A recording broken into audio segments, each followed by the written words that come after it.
from our off the coast.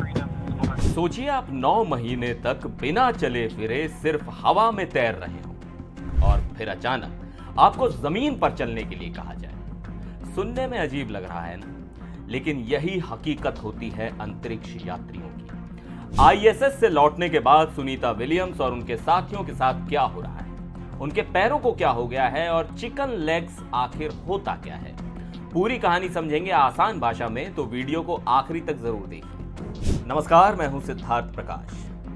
Sunita Williams और Butch Wilmore 286 दिन यानी करीब 9 महीने अंतरराष्ट्रीय स्पेस स्टेशन यानी आईएसएस में रहने के बाद स्पेस एक्स के ड्रैगन कैप्सूल में वापस पृथ्वी पर लौट आए हैं। उनकी लैंडिंग फ्लोरिडा के पास टैलाहैसी के समुद्र तट पर हुई, लेकिन यह वापसी आसान नहीं होती। अंतरिक्ष में 9 महीने बिताने के बाद अब उन्हें 45 दिनों तक स्पेशल रिहैबिलिटेशन से गुजरना होगा और इसकी सबसे बड़ी वजह है जीरो ग्रेविटी का असर। अब सवाल यह है कि चिकन लेग्स नाम क्यों दिया गया।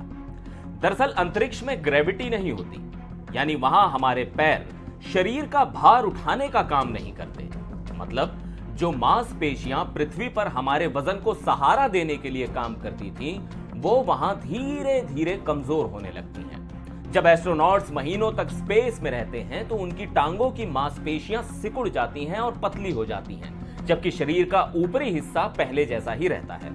ऐसे में जब वो वापस पृथ्वी पर आते हैं तो उनकी टांगें पतली और कमजोर दिखती हैं, बिल्कुल मुर्गे की टांगों जैसी। इसलिए इसे चिकन लेग सिंड्रोम कहा जाता है। जीरो ग्रेविटी की वजह से सिर्फ चिकन लेग्स ही नहीं, बल्कि और भी कई दिक्कतें होती हैं। Baby feet syndrome. अंतरिक्ष में पैरों का उपयोग न होने से उनके नर्व्स और स्किन सेंसिटिव हो जाती हैं। चक्कर और उल्टी। माइक्रो ग्रेविटी से शरीर का बैलेंस खराब हो जाता है, जिससे चक्कर और उल्टी जैसा महसूस होता है। Bone density loss. हड्डियां कमजोर हो जाती हैं क्योंकि उनमें से कैल्शियम कम होने लगता है। Fluid shift. शरीर का तरल पैरों से ऊपर चला जाता है, जिससे चेहरा फूला हुआ दिखता है और पैर ज्यादा पतले लगते हैं। यही कारण है कि जब अंतरिक्ष यात्री वापस लौटते हैं तो उन्हें चलने, खड़े रहने और संतुलन बनाए रखने में दिक्कत होती है। इन सभी समस्याओं से उबरने के लिए सुनीता विलियम्स और उनकी टीम को नासा का 45 दिनों का रिहैबिलिटेशन प्रोग्राम करना होगा, जिसमें शामिल होगा स्ट्रेंथ एक्सरसाइज, मांसपेशियों को फिर से मजबूत करने के लिए वर्कआउट, कार्डियोवास्कुलर ट्रेनिंग, दिल और फेफड़ों की कार्यक्षमता सुधारने के लिए एक्सरसाइज, बोन रिकवरी थेरेपी, हड्डियों की ताकत बढ़ाने के लिए स्पेशल थेरेपी, बैलेंस ट्रेनिंग, दोबारा चलने और खड़े रहने की क्षमता को सुधारने के लिए ट्रेनिंग। इसलिए लैंडिंग के बाद पहले ही दिन से astronaut strength conditioning and rehabilitation यानी ASCR प्रोग्राम शुरू कर दिया जाता है, जो रोज 2 घंटे और हफ्ते में 7 दिन चलता है। अगर एस्ट्रोनॉट्स को सही तरीके से ट्रेनिंग न दी जाए तो उनका शरीर हमेशा के लिए कमजोर हो सकता है।